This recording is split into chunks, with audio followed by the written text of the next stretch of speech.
নিচে এসে এখন গাড়ি বের করছি। আর এখানে সব থেকে ভালো কি জিনিস জানো তো, রুডির তো গাড়িতে লক খুললে একটা আওয়াজ হয়। সামনের বাড়িতে তো পাখি আছে তোমরা জানোই, আর ওরা ভাবে কি ওদেরই কোনো বন্ধু বান্ধব হয়তো ওদের সাথে খেলা করতে বা দেখা করতে এসছে। লকটা খোলা মাত্র যেই না আওয়াজ শুরু হয় আর ওরাও চিল্লাতে শুরু করে।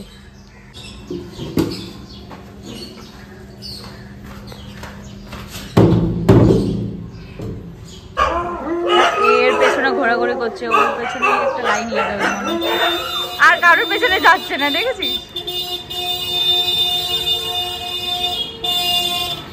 ভাই? একটা কুকুরের পেছনে এত শোনো, বিশাল ডিমান্ড তো। যাই হোক চলো বেরোলাম, তোমাদের একটু বাজারের দিকে নিয়ে যাচ্ছি। আমাদের একটু কাজ রয়েছে, সেখান থেকে বেরিয়ে তোমাদের আজকে একটা ইন্টারেস্টিং জায়গায় নিয়ে যাব। অনেক দিন ধরে ভাবছি যাব, আর যাওয়াই হয়ে উঠছে না।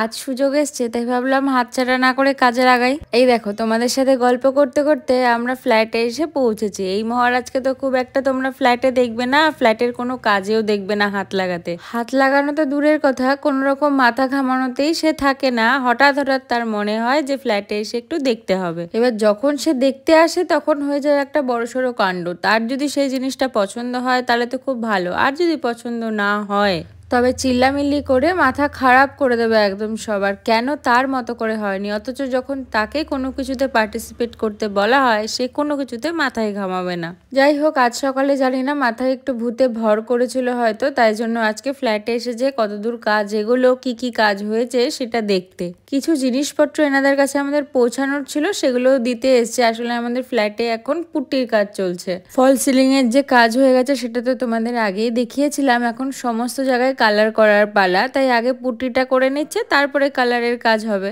এই যে আসলে এই ঘরটার কাজ মোটামুটি হয়ে গেছে, মোটামুটি বলবো না, পুরোপুরি কমপ্লিট হয়ে গেছে। এখন ওই পাশের ঘরগুলোতে কাজ চলছে। ও আমাদের এখানকার ফ্ল্যাটে তো একটা প্রবলেম হয়েছে, সেটা তো তোমাদেরকে জানাইনি। এই যে দরজাটা দেখতে পাচ্ছ, দরজার পাল্লাটা পড়ে রয়েছে। এই দরজার পাল্লাটা ফ্ল্যাট থেকে আমাদের দেওয়া হয়েছিল। সমস্যাটা হচ্ছে এই পাল্লাটা আমাদের ঘরে আমরা একেবারেই সেট করতে পারবো না। আমাদের এই ঘরের জন্য ফোল্ডিং পাল্লার দরকার। আসলে পাল্লাটা লাগানো যাবে না সেরকম কিন্তু নয়, আসলে বেড ঢোকালে পাল্লাটা পুরোপুরি খোলা যাবে না, তাই জন্য এই পাল্লাটাকে ক্যান্সেল করে আমাদের ফোল্ডিং পাল্লারই ব্যবস্থা করতে হবে।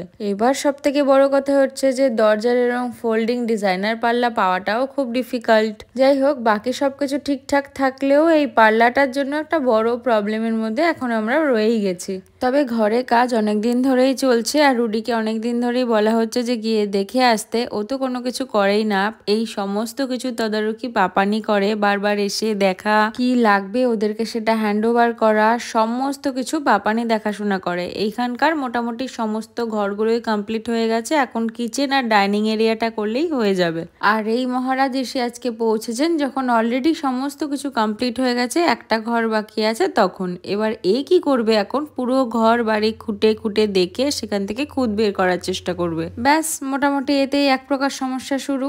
এই যে তোমাদের বলেছিলাম না যে আজকে একটা ইন্টারেস্টিং জায়গাতে তোমাদের নিয়ে আসবো, যেখানে তোমাদের কখনো নিয়ে আসেনি, আমাদের সব থেকে পছন্দের জায়গা। এটা হচ্ছে আমাদের ফ্ল্যাটের ছাদ, যেখানে আসলে মন ভালো হতে বাধ্য। যতই মন খারাপ থাকুক না কেন, এখানে চুপচাপ বসে থাকলে মন ভালো হওয়া ছাড়া কোনো উপায়ই নেই। আজ যখন সুযোগ পেয়েছি তাই ভাবলাম এত সুন্দর মুহূর্তটা তোমাদের সাথে শেয়ার না করে কি করে পারি। ভাবছি তুই ছাদে উঠলে তো আমাদের পুরো পুজো দেখতে পাবি। হ্যাঁ তাই না, পুজো একদম পুরো দেখা বা এখানে কোনো ফাংশন হলো ধর, একদম ছাদে উঠলে ভাসান সব থেকে বেশি ভালো দেখা যাবে। ভাসান একদম প্রমিনেন্ট ভাসান দেখা যাবে এখান থেকে। ভাষা তো সামনে থেকেই দেখি, বাইরে নিস না। আহ কি সুন্দর হাওয়া। রুডি তুই এখান থেকে একটু আকাশটা দেখ, শুধু আয় আয় একটু আমার কাছে।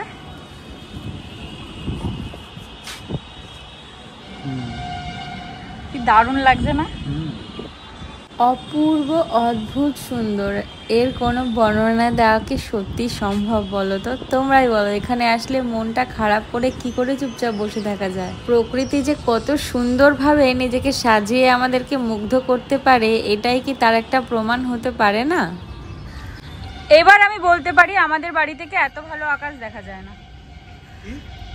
এবার আমি বলতে পারবো আমাদের বাড়ি থেকে এত ভালো আকাশ দেখা যায় না। এবার আমি সেটা স্বীকার করতে পারবো।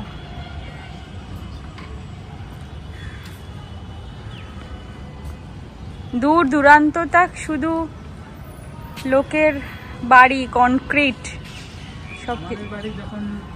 রুডি এই এদের দেখ কি সুন্দর, এদের দেখ কি সুন্দর খেলা করছে জলের মধ্যে, ছাদে মনে হয় জল দিচ্ছে, স্কুলের ছাদটা না? ওইখানে একটা কোথাও কলকারখানার ধোঁয়া বেরোচ্ছে, উই দেখ সোজা দেখ সাদা রঙের এরকম হয়ে রয়েছে একটা ধোঁয়া। দূর দূরান্ত থাক শুধু কনক্রিট আর কনক্রিট। কোনো বাড়ির মাথা বড় তো কোনো বাড়ির মাথা ছোট। এখানে এখনো দেখাইনি, আমি আকাশটা দেখেই তো মুগ্ধ হয়ে গেলাম। আমার ব্রিজ জানো তো, যখন আমি প্রথমবার এখানে এসেছিলাম চারিদিকটা দেখে আমি তখনই ঠিক করে নিয়েছিলাম যে যখন এখানে আমরা থাকা শুরু করব, সারা দিনের মধ্যে একবার আর রাতে একবার এখানে এসে কিছুটা সময় তো আমি নিজের মতন করে কাটাবই। আর যদি কোনো কারণে আমার মন খারাপ থাকে তবে এর থেকে ভালো ঠিকানা আর তো কিছু হতেই পারে না। এখান থেকে হাওড়া ব্রিজটা পুরোই দেখা যাচ্ছে না?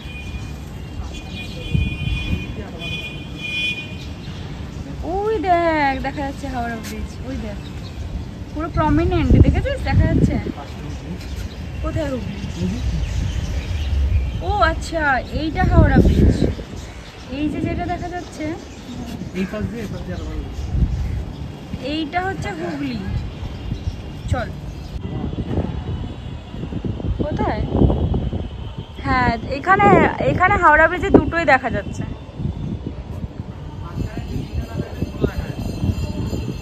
এখানে আসলে আমার একটা কথাই মনে হয় যে মাথার উপরে নীল দিগন্তময় সমুদ্র আর সুন্দরভাবে সাজানোর জন্য মেঘেদের ঢেউ চারিদিকে ছড়িয়ে ছিটিয়ে আছে, আর আমরা নিচে দাঁড়িয়ে এই মুগ্ধতাটাকে সুন্দরভাবে এনজয় করছি, আর কিচ্ছু না।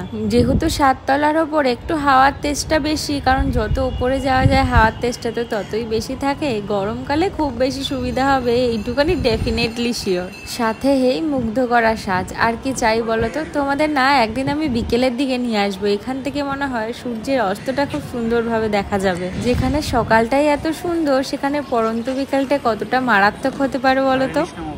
মামদেরকে এখান থেকে ডাকবো, এবার তোকে দেখাই।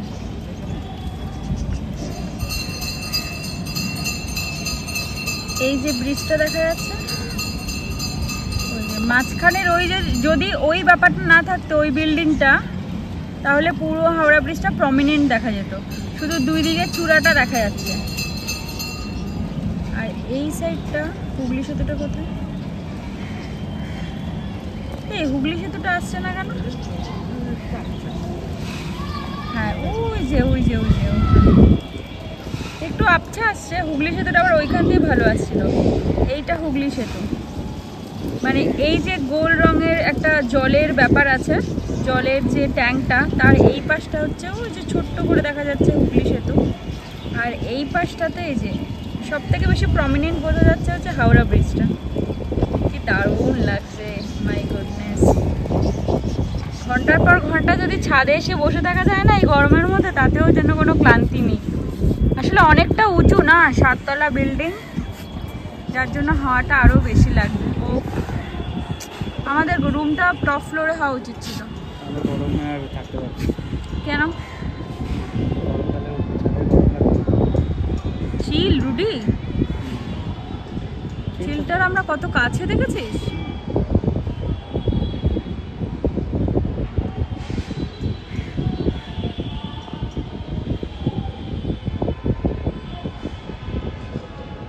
কেমন সুন্দর স্মুথলি ও ভেসে বেড়াচ্ছে।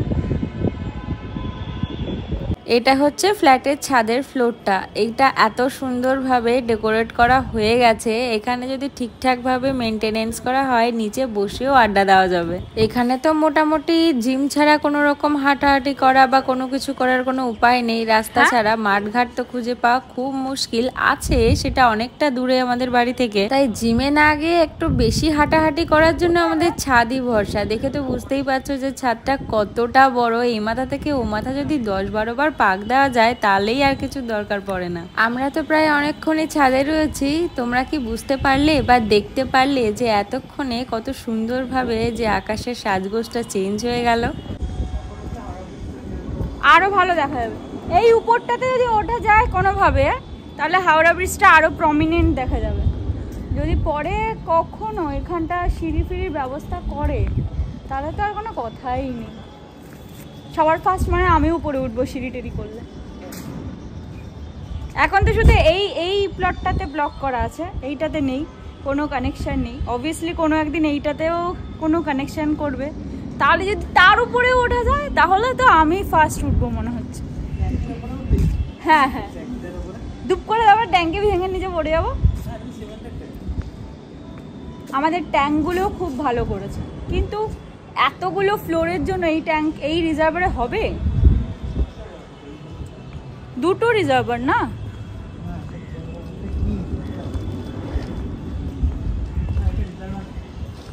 তাহলে এটা কি?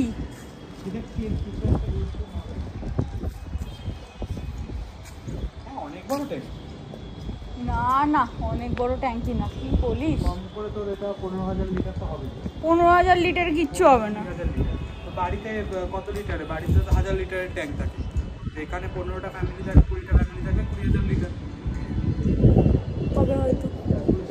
অনেকক্ষণ তো রইলাম এখানে, আর এখান থেকে সত্যি বলছি যেতেই ইচ্ছা করছে না। তবে চিলটাকে দেখো, এই মুক্ত প্রান্তরে দুটো পাখনা মেলে কি সুন্দর নিজের মনের মতো ভেসে বেড়াচ্ছে। মনে হচ্ছে যেন ওর ভেসে থাকাটাই একমাত্র কাজ।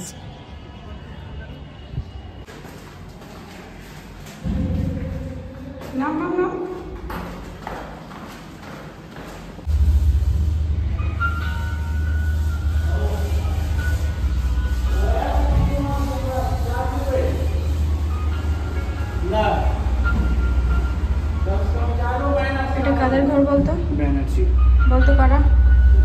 যারা মুম্বাই।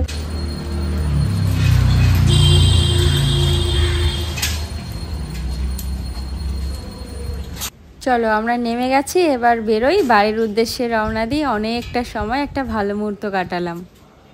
যা যা বেরো।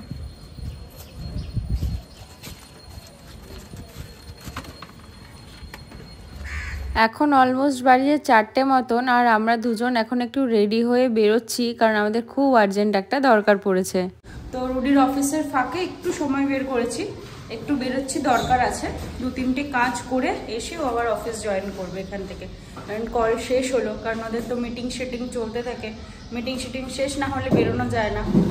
কমপ্লিট করে এই জাস্ট একটু কিছুক্ষণের সময় পেয়েছে, আধা ঘন্টা 1 ঘন্টার একটা ছুটি নেওয়া গেছে। তো বেরোচ্ছি এখন, চলো তোমরা আমাদের সাথে। আজকে এই টপটা মামামরা এবার কিনেছে, ডিমও একটা কিনেছিল, এবার আমার দেখে খুব পছন্দ হয়েছিল, তো মামাম সেটা অর্ডার দিয়ে এটা কিনেছে। আর একটা প্যান্ট কিনেছিলাম, আমার খুব দরকার ছিল, একটা প্লাজো টাইপসের ফ্লোরাল, মানে ফ্লোরাল নয়, ফ্লেয়ার প্যান্ট।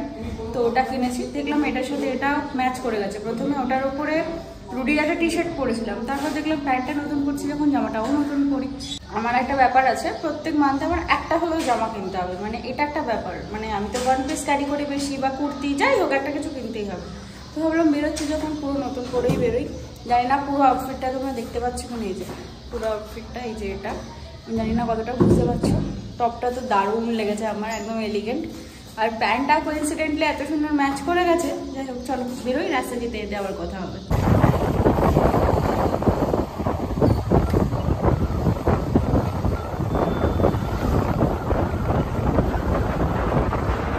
এই দুজনে মিলে বেরিয়েছে, আর হাতের সময় একদমই কম। মাঝখানে দাঁড়িয়ে যে দুজনে একটু সময় নষ্ট করব সেইটুকুনি সময়ও নেই, একদম হাতে গোনা সময় নিয়ে বেরোনো, কাজগুলো সেরে ফিরতে হবে। আমরা এখন যাচ্ছি নিউ টাউনের সাইডে। রুডির মোটামুটি একদম অফিসে দোরগোড়াতেই আমাদের গিয়ে দাঁড়াতে হবে, আর ওইখানেই কাজটা পড়ে গেছে আমাদের। এই আমরা জাস্ট পৌঁছালাম, পৌঁছে ওর আর বেচারা দাঁড়ানোর এক মুহূর্ত সময় নেই। ও যত তাড়াতাড়ি সম্ভব দৌড়ে কাজটা সারতে গেল, কারণ বাড়ি গিয়ে ওকে আবার অফিসে বসতে হবে। আর আমি ওর অফিসের একদম উল্টো দিকের পার্কিং এ চুপচাপ দাঁড়িয়ে রয়েছি, কারণ আমার তো এছাড়া আর কোনো উপায় নেই। কত মানুষজনের ভিড় দেখেছো, কেউ কর্মস্থল শেষ করে গন্তব্যস্থলে পৌঁছানোর জন্য দৌড়াদৌড়ি করছে, কেউ আবার গন্তব্যস্থল থেকে এখন কর্মস্থলে যোগ দেওয়ার জন্য দৌড়াদৌড়ি করছে। আর এই বাস, টোটো, অটো, উবের, এগুলো হলো তাদের এই মাঝ পথের জার্নিটার একমাত্র মাধ্যম। আসলে এই সময়টা একটু বিকেল বিকেল, তো সকলেরই স্ন্যাক্স খাওয়ার সময়। কেউ কর্মস্থল থেকে যখন গন্তব্যস্থলে পৌঁছাচ্ছে তাদেরও একটুখানি খাওয়া দাওয়া দাওয়ার দরকার আছে, কারণ বাড়ি ফিরতে তো অনেকটা দেরি হবে।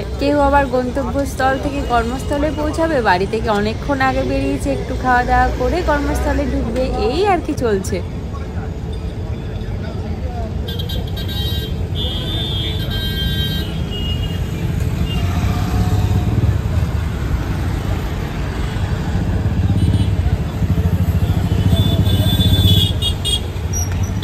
আমাদের মোটামুটি কাজ শেষ। এই পড়ন্ত বিকেলের সুন্দর মুহূর্তের হাতছানিটাকে সঙ্গী করে এবার আমরা রওনা দিই বাড়ির উদ্দেশ্যে।